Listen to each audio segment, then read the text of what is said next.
This week on ATVexpeditionsNS, we do an extreme weather ride out in Brookfield, Nova Scotia. As you can tell, it was a beautiful day for a ride. You can't really hear me there on the camera. I'm saying the temperature is minus 25 Celsius. It's pretty cold. That was with the wind chill. I stopped to change my battery here further on in the video, and I almost got frostbite in my hand. It was pretty cold. It was blowing pretty hard. As you can see, it was snowing a bit, and we figured the wind chill while we were driving was closer up into the minus 40s. It was pretty cold, but it was a beautiful day for a run, and we got out and had some fun.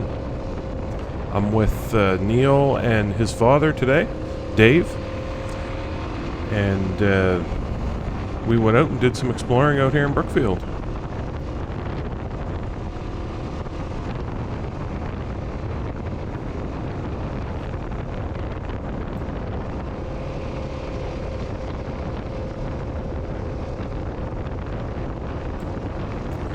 We unloaded just up off of the Camden Road in Brookfield and headed straight back, and we just kind of explored around, went up a couple of side roads, side trails, tried to see what we could see. We came across a lot of deer. I think we saw 6 or 8 deer that day. We also saw some partridge, some grouse. Bumps come up quick. Saw a couple of pheasants. This actually was where I changed my battery out, and I'm getting about, I think I was getting about a half an hour per battery, and these are brand new batteries, so it was cold. We should be heading over towards the Pembrooke Road. We were trying to get over to Bev's Country Diner. I know that there's trails here that go there. Later on in the video you'll see that we really make an attempt at it. But right now we're just kind of doing some exploring, just trying to head in the direction of the Pembrooke Road. Not really sure if we were successful or not, but we were all over the place. It was a great day.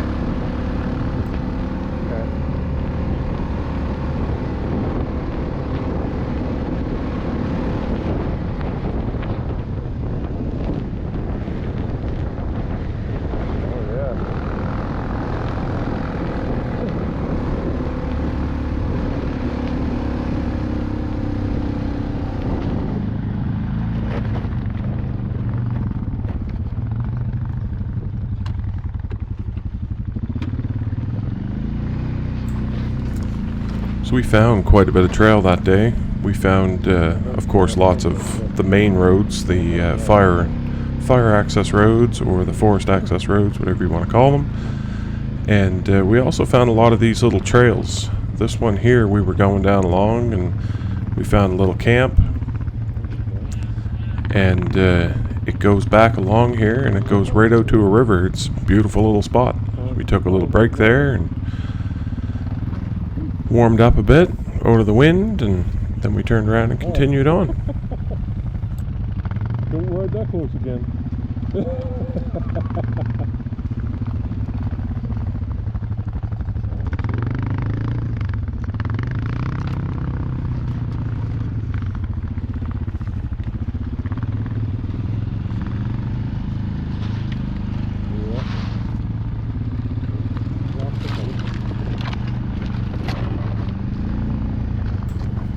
That's one huge advantage to a side-by-side. Not that I'm really sure you could even get one through here, but with the roll cage, it just kind of pushes all this stuff up out of the way. It's kind of nice. But the ATV is really nice as well, because you can access much tighter areas, and you can see a lot of things that you may or may not be able to see in the side-by-side where it's so much wider.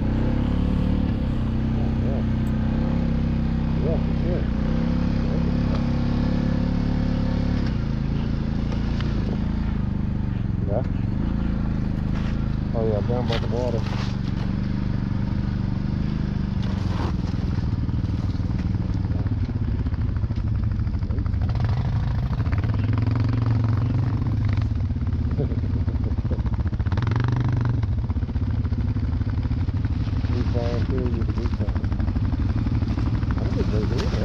gonna stop here. Perfect. Over the wind and great spot. Beautiful.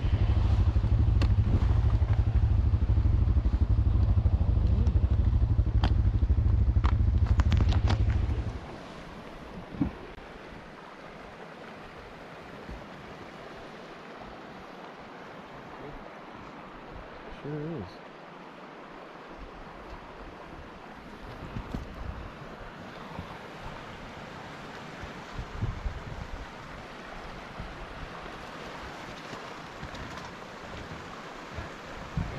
Deer tracks.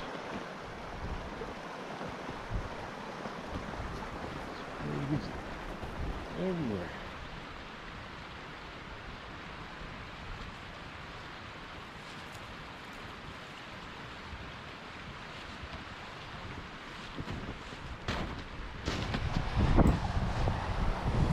As you can see, there was a ton of deer tracks along there.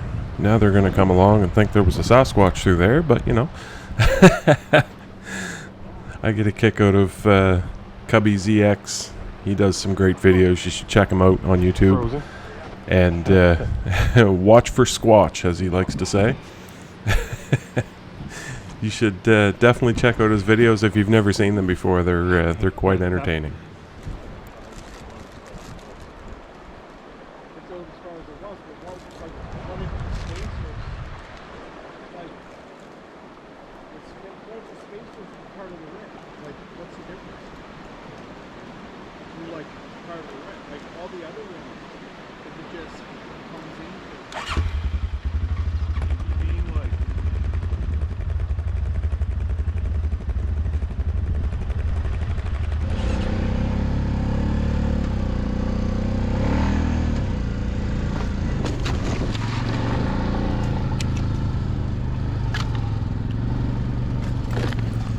The camera here didn't last very long. After we took the break there, it lasted about, I think it was 30 seconds, and it died again. I find in the extreme cold like this, if with the GoPro, if you turn it off, even if there's like 20 minutes of video on it or whatever, when you turn it back on, it doesn't last very long. When they're running, it keeps the batteries warm, and when you turn them off and they cool off, get cold, and you turn them back on, they don't have enough time to warm back up before they die. So I was, unless I ran them constantly, I was only getting about 20 minutes per video, or per battery. And if I ran them solid, I think I was getting about 30-35 minutes. So it wasn't real horrible, but definitely have to stock up on some batteries for that, for this kind of cold weather riding. I sped up the video here, just trying to keep the videos a little shorter and still be able to show you all the trails.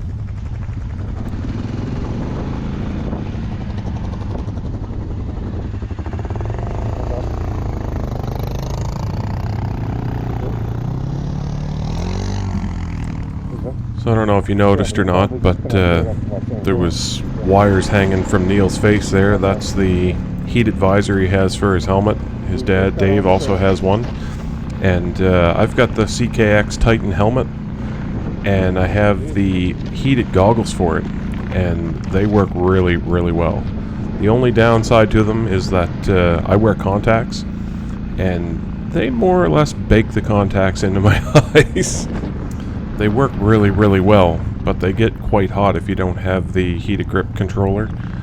So I've just got them plugged directly into the battery, basically. If actually there's a battery tender on this bike, and I just wired it up so that I could plug it into the battery tender when I'm running this bike. But I could definitely see the advantage to having them plugged into the heated grips controller so that you could turn them down to a lower setting. For those that are wondering what I'm riding, I've got 2020 Honda Rubicon 520. It's got the automatic shift, also with the option to switch it back to electronic shift, which is really nice because Although the automatic transmission is very nice for touring, it needs a sport mode, let's say.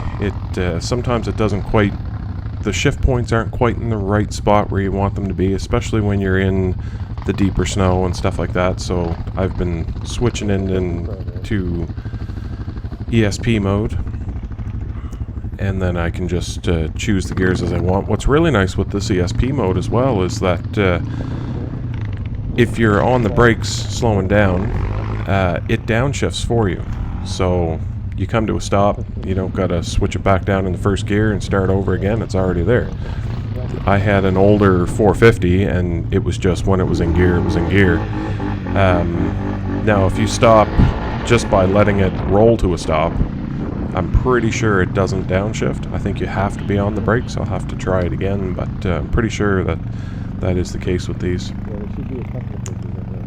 But it's a really great adventure bike. Now a lot of people ask me, well, what's the top speed? Well, it's not great. I mean, it's a 520. It's not built for speed. It's built for trail riding, this kind of riding, and it's very well suited for it. This thing is completely stock, 25-inch tires, and I'm getting through absolutely everything that these things are getting through. As you can tell, those are a little bit more modded bikes. Not that we went through anything real difficult today, but I've had it out in some pretty deep snow and in some pretty gnarly spots, and I'm pretty impressed for it being just a stock bike. It really handles itself very well, and I'm quite happy with it.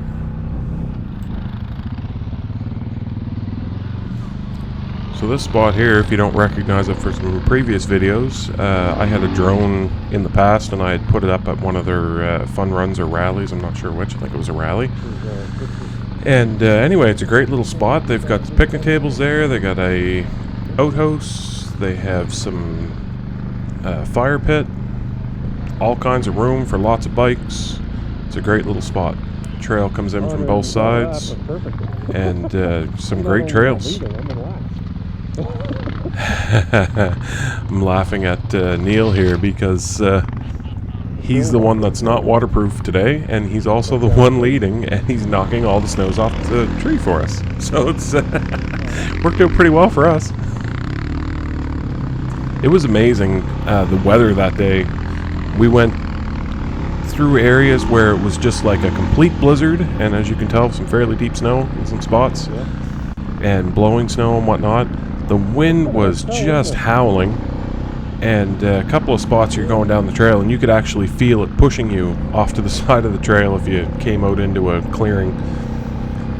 And then you'd be driving along and all of a sudden the sun would come out and it was a beautiful day. I mean, it was melting the snow off the bikes. It was just absolutely crazy. Welcome to Nova Scotia, I guess. You get all 4 seasons in one day.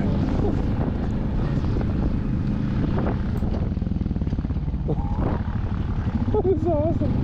I had to stop and turn around so I could show the camera. What I'm talking about there is you could see in the video that actually right there in that picture, right off to the right, it's all blue sky. And off to the left, it's a complete blizzard. It was just unbelievable. It was beautiful just to our right, and to our left was a complete blizzard. And guess which way we were going? Of course. But it was a lot of fun. We really had a lot of fun today. We were out for, I believe we were out for about 6 hours. It was a long day. We were riding for 6 hours, but it took a long time to get there because of the roads, and took a fair amount of time to get back. By the time we got the bikes cleaned off and got the ice out of the wheels and whatnot, and got them back home, I think it was a 12 or 14 hour day from when I left my driveway to when I got home. It might have even been longer than that, but that's what it's all about. Love it.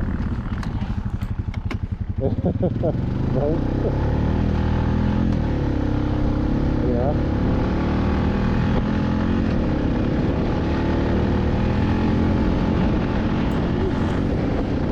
I also picked up a set of CKX gloves And man, let me tell you, I don't have heated grips or anything on this bike. This is a demo bike, and it's got nothing on it. It's completely bone stock.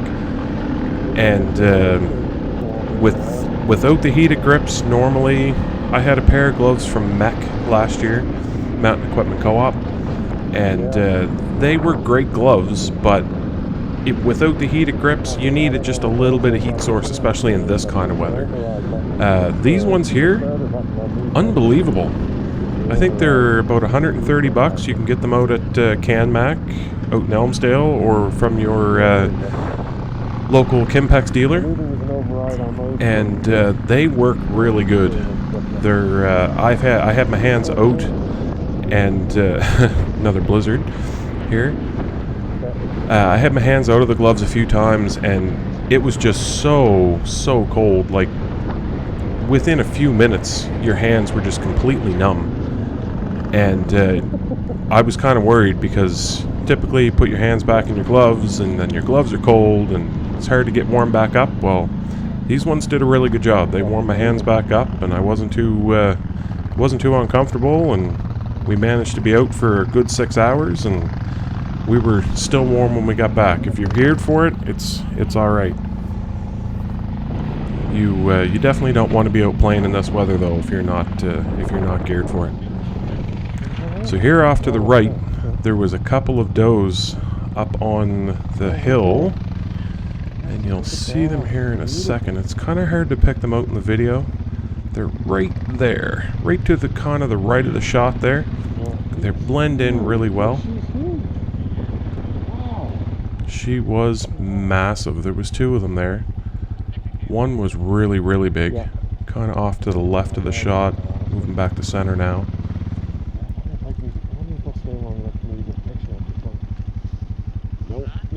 No, tails are up, they're gone. As soon as I reached for my jacket, man, they were gone.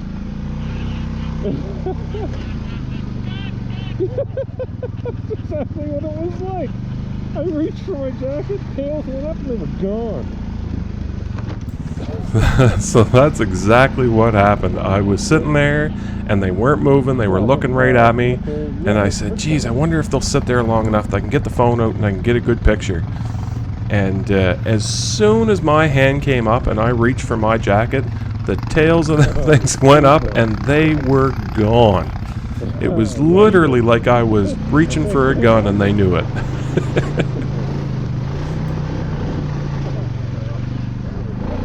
Yeah, the old walkway is out the Donald Bridge. And I did the lift.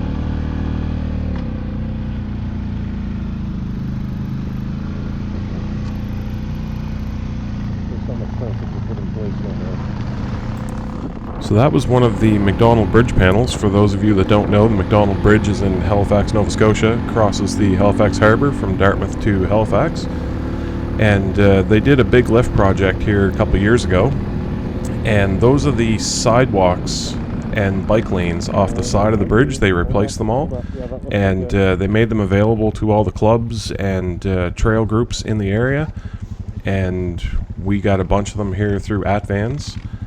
And the Brookfield club up here, the South Colchester ATV club, they did a great job, and they put a few in on the trails, and it's great to see. They should be around for a really long time.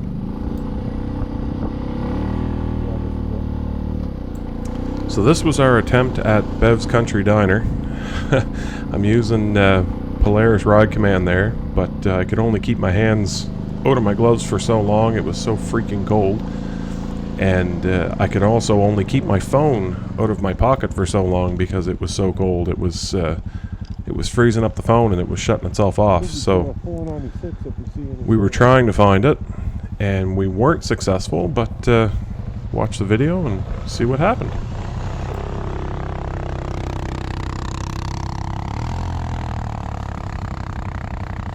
Keep going straight.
Yeah, we did too. Okay.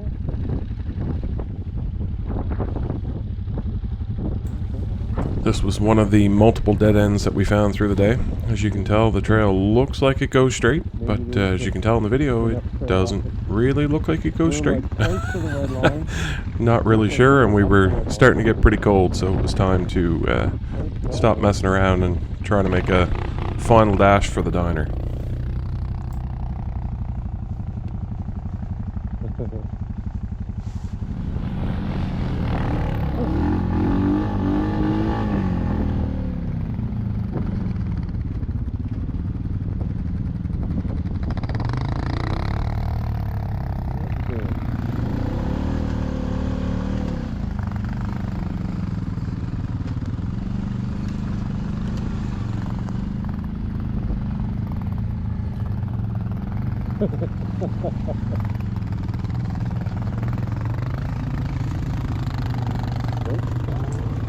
To be honest.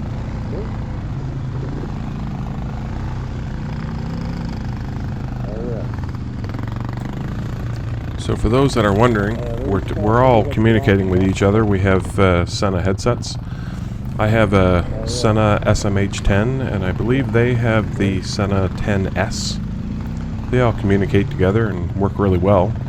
The 10 is nice because you can do up to 4 riders, and you can daisy chain a few more in here and there. It gets a little tricky if you try to get more than 4 people, but it can be done. I think we've had about 8 people in a chat one time.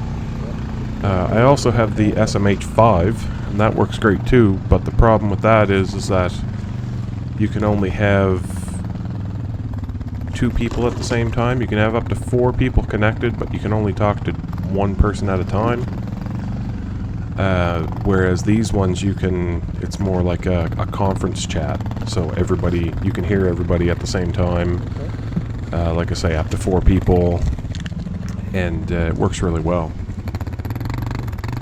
I don't know how we ever rode without them, honestly, because just the safety factor alone, and the ease of riding, like you don't have to worry about telling the guy behind you that you turned right or you turned left, or there's, you can tell them there's a washout coming up, or there's a bridge, or whatever. Just the convenience of these things makes it worth the money for sure. They're not cheap, but once you have them, you'll never figure out how you ever rode without them.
So I had it in low range in the trails there. I'm pretty much in auto for most of the day. There's only a couple of times that I switched to the ESP mode. Put it in low in the tighter trails and it works great. Put it in high range for these more open trails. And as you can tell, this was our last dead end of the day. We worked our way back out to the main road again, and we decided, you know what, it's time to stop messing around. It's getting pretty cold. We're going to head back to the trucks and load up and just take the truck to the diner. It was just about that time. So we got back to the truck here. We loaded her all up in the trailer and we headed on down to the diner to have some supper, and it was it was well worth it. Some great food. Anyway, thanks for watching. I much appreciate the support, and don't forget to hit that like button, that thumbs up down below to the right, and if you like the videos, please don't forget to subscribe to the channel. I'm going to try to get some content flowing on here regularly, and yeah, we'll see you on the trails.